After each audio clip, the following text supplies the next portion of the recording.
Геометриялык фигуралар боюнча эсеп иштеп көрөлү достор. Бизге А, Б, С, Д деген параллелограмм берилген. Эми бул жерден А, О, Д'нын аянты 9м квадрат, Е, О, С'нын үч бурчтугунун аянты 4м квадрат. Жана жалпы параллелограммдын аянты канчага барабар?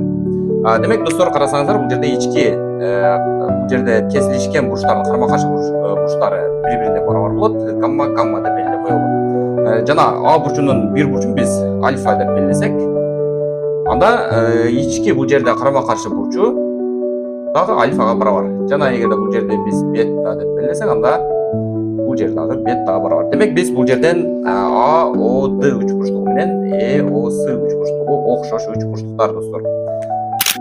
Д, О, С үч бурчтуктардын аянттары бул жерде 6м квадрат, 6м квадратка барабар. Эмне үчүн? Себеби бул жерде 2 4м квадрат 9м квадраттарынын аянттарынын көбөйтүндүсү бул жерде эки жандагы аянттарынын көбөйтүндүсүнө барабар болот. А, О, Е үч бурчтугу менен Д, О, С үч бурчтугунун аянттарынын көбөйтүндүсүнө барабар болот. Бул төрт бурчтуктардагы касиет.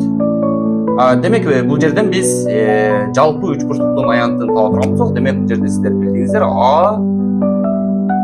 Адан Сга чейинки биз жарымын карай турган болсок 15м квадрат чыкты жарымы. Ал эми бул жерде демек 6м квадратка 4м квадрат 10м квадрат, демек бул жерде 5м квадрат болот. Демек жалпы аянтты таба турган болсок 30м квадрат.